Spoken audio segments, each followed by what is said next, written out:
The internet is filled with websites. Never before has so much information been at our fingertips. And yet, over the years, most of our daily browsing has been consolidated into a few sites. Twitter, YouTube, Twitch, Facebook, Google, Wikipedia, and TikTok probably account for 90% of your internet usage, leaving billions upon billions of websites untouched, forgotten. In this video, I'd like to explore some of these forgotten websites. Many of these sites are interesting, but not enough for a video of their own. Some of them are one-off jokes, some are creepy, some are bizarre, most of them are weird. So sit back and let's explore the forgotten corners of the internet. VampireWebsite.net is a website created by an individual who seems to believe that they are genuinely a vampire. They seem to believe that becoming a vampire is the next stage of evolution, being passed to humans by a retrovirus through the bloodstream. This individual, who from now on I'll be calling Steve, developed a fascination with vampires at the age of 14, having a great interest in vampire movies. His friends would tell him that these movies were bullshit and that vampires could never be real, but Steve knew the truth. At 16, he started to develop traits that correlated with the knowledge he had accumulated about vampires. He made it into his school swimming team and the soccer team while pulling A's and B's in all of his classes, except for English and history, because they were his first classes and his vampire nocturnalism would keep him awake. He started his own vampire coven, becoming a high priest at 19, which he gave himself, and developing into a powerful energy user, outdoing the stuff that 40-year-old practitioners could do. At 23 years old, he was 100% confident that he was a vampire, and actively started to search out for other vampires. He scavenged for Yahoo groups and chat sites, but could not find a fellow real vampire. This was until he stumbled upon a little known chat site called BeSeen.com, and started talking with a user called Raven. Steve hit it off with Raven, and when Raven sent him her website, it was very loudly speaking the theme of vampire to him. He started to date this Raven character, talking to her on the phone every day. They had similar dreams, and were able to describe each other without ever seeing prior pictures. They eventually met up and showed him things that, if I didn't know better, would say are impossible. They also exchanged blood, which, if you're listening to this, please do not exchange blood with other people, thanks. This site is filled to the brim with information about vampires. Everything from cults to myths to even how to find vampire-friendly bars. To keep this section short, I'll show a couple of highlights of my favorite parts of this website. In Steve's How to Know If You're a Real Vampire section, he states that having a father figure disappear from your life is a strong signal of being a vampire, with 52% of vampires polled saying that they do not have a father figure. Another weirdly specific rule for knowing if you're a vampire is being able to safely digest more than 600% of the daily recommended amount of iron, which is 108 milligrams of iron. Please don't do this, you'll die. Steve suggests that vampires can make each other stronger through an event he calls super infection. If two vampires bite each other, they will gain even more strength, which he compares to HIV. Steve also has a sort of weird vendetta against people he calls energy vampires, stating that there are people that have been brainwashed into believing that being able to take energy is what makes someone a vampire, adding that these wannabe vampires go by other terms that are based on whatever source they prefer to draw the energy from, such as psychic vampires, elemental vampires, frantic vampires, I don't know what that means, and sexual vampires, aka sluts. Another absolutely insane piece of advice from Steve is in the How to Get Blood section. He suggests that the best way to find human blood is from emos. People talk bad about emos, but truth is they don't care about cutting themselves, and they like the attention that a real vampire wanting that blood will give to them. In summary, this website is a real oddity. I honestly admire the amount of time that must have gone into this website. There are hundreds of thousands of words, all dedicated to convincing you that vampires are real. I don't think a guy like Steve could even exist in today's internet. Someone who truly believes in what he is and is not afraid to show it to the world. Mullets. You can't go anywhere nowadays without seeing some fellow with his hair in a mullet. Public opinion has historically been divided on mullets, but if you're someone who absolutely despises them with all your heart and soul, well, do I have the website for you. MulletJunkie.com is a site dedicated to cataloging mullets. I think I'll let the warning blurb explain. Warning, this is a hardcore mullet page. Mullet Junkie was designed for the above average mullet enthusiast. This is not intended for people who think mullets are funny in a ha-ha way. To a true mullet connoisseur, the mullet is not viewed as just a haircut. It's a phenomenon, a culture, a rare breed that can transform interest and curiosity into obsession. The group running this site call themselves mullet hunters, obtaining their mullet pictures through a sort of gonzo street photography style of secretly taking pictures of mullets in public. They recommend a variety of hunting techniques to conduct a successful mullet hunt, but the technique they recommend the most is the gorilla. Walk straight up to the mullet and snap the pic in their face. 3-4 headshot is best. This will cause a reaction of confusion and bewilderment. It's totally legal, so don't sketch. It's up to you how they handle the post-hunt reaction. Your main focus should be to somehow distract/confuse the mullet. Fortunately, mullets are easily distracted and not difficult to confuse. You'll need to divert their attention from what's just happened. You'll have to make quick, instinctive, and reactionary type decisions. For example, if you're sensing that the mullet is not going for the whole distraction angle, you might have to take off running. Keep in mind that every case is different, therefore each post-hunt reaction will be also. Obviously, this is a very dangerous technique that should only be practiced by the most confident of hunters. Result: almost always this technique gets you the best picks. Unfortunately, there's a real possibility that you can get your ass kicked. There's hundreds of pictures of mullets. There's even a scoreboard of the most mullets hunted. Here are some of my favorite mullets hunted. Notes from a mullet hunter in Oregon.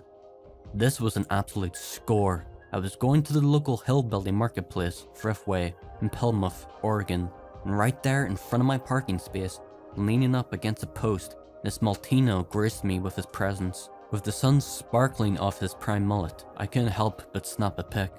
I calmly yet swiftly reached for my digital camera in the back seat, making sure not to disturb and scare away the Maltino as he waited his turn at the phone booth.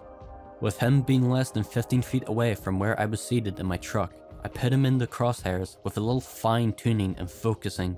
I took my best shot, and this is what I came up with. Turns out I was just in time. Just after taking this pic, he scampered off with his Latino friends as all of them piled into a white cargo style van, the Maltino of course sitting shotgun as leader of the group. They then disappeared off to who knows where. Mad Cow Mullet. To have a mullet work on a farm looking after cattle might seem like a totally appropriate occupation, and it usually is. However, in this case, where they're dealing with the mad cow disease, a mullet tending cattle might not be the best solution. Mullets by nature are hot-tempered and can easily fly off the handle. When you mix a mad cow with a mild mad mullet, the combination can be explosive. There have been stories of mullets versus cattle fighting in the stable. It is currently taboo in this country to witness such an event, but in my humble opinion, the act of a duel between a mad cow versus a mad mullet could become a widely popular sport. Rodeos, wrestling, cockfighting, mad cow mullets? Sure, why not? Maybe we can suggest it to Mexico or Spain. Squirrel pelt. As you know by now, squirrel pelt is an official name for the mullet. However, this representation goes beyond the funny name squirrel pellet. Let's analyze. The mullet definitely has the shape of a squirrel pelt. Next, we have the mustache chest hair combo. Chest hair squirreling its way up the collar of a sleeveless shirt, reaching the neck area. mustache making its way downwards in the hopes of meeting the upward bound chest hair, and the docile mole flap in an orgy of false love. Adding to the complex associations between hair growth and its fantasy migration patterns, we see a final observation. The simple yet devious expression on this mole's face, so squirrely, it's as if he had just finished telling you a complete, unbelievable lie, only to squirrel his way to the corner with his hands cupped near his mouth so he can devour cashew nuts. You may be wondering, what's the point in going so in depth about some silly mullet hunting website from the early 2000s? Well, have you ever wondered how many pictures of you exist without you knowing about it? How many backgrounds you populate? How many blotches of inked paper that make up your human body, lying in someone's forgotten pictures binder, exists? Sure, the site was created to make fun of these people, but in its old age it has taken on a new meaning of accidental anthropology. What happened to these people? Where are they now? Countless sons, daughters, fathers, are they still alive? How's their life now? That's the melancholic beauty of this site. Internet art is everywhere nowadays. From webcomics, the ASCII art, the fan art.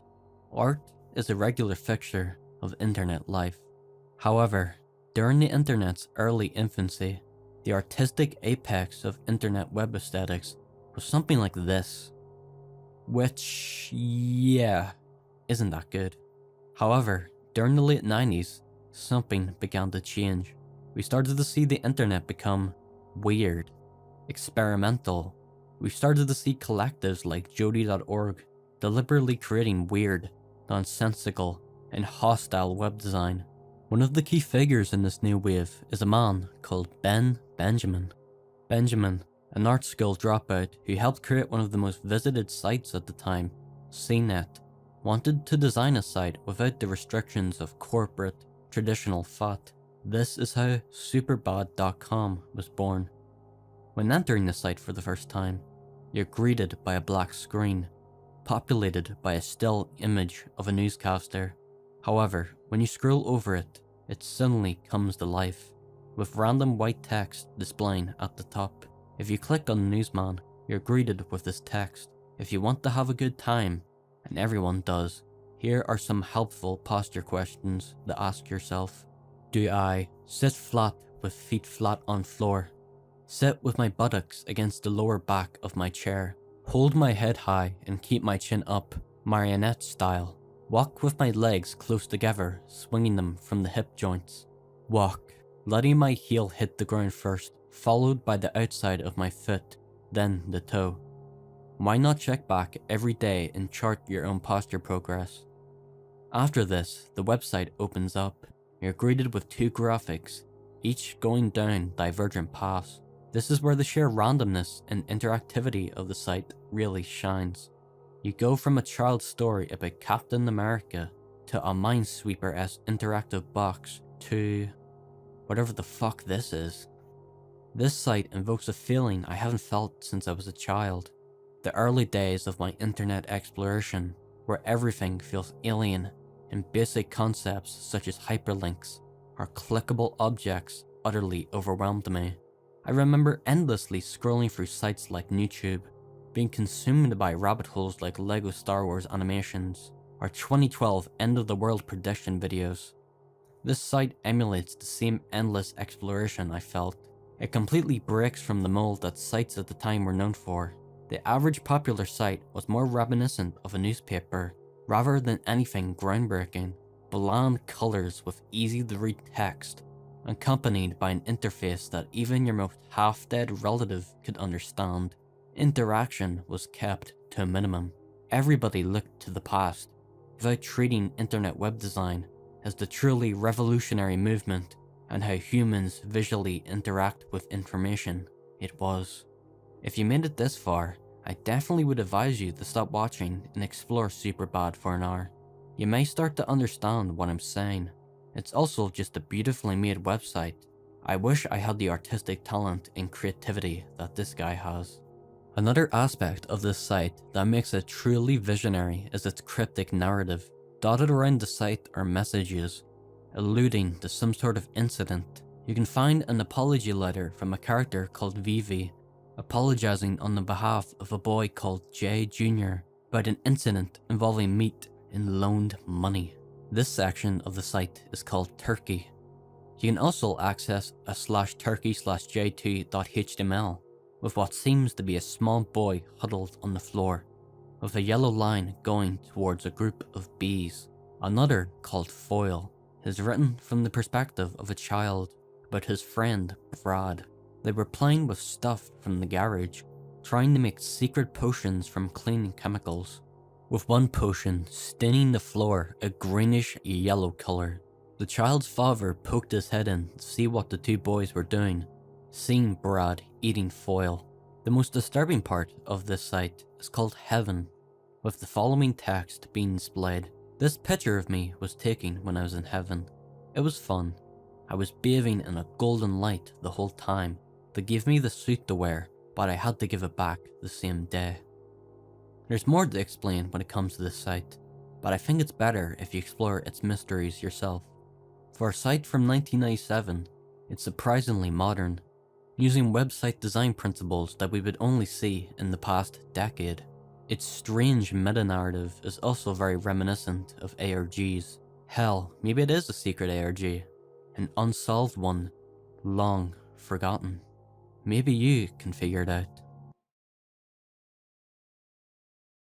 Since we're near the end, I figured I'll add something a bit more humorous. Angelfire.com/ZodiacKiller is a quote-unquote website, if you could call it that. It has 5 PNG images that lead to different parts of the site.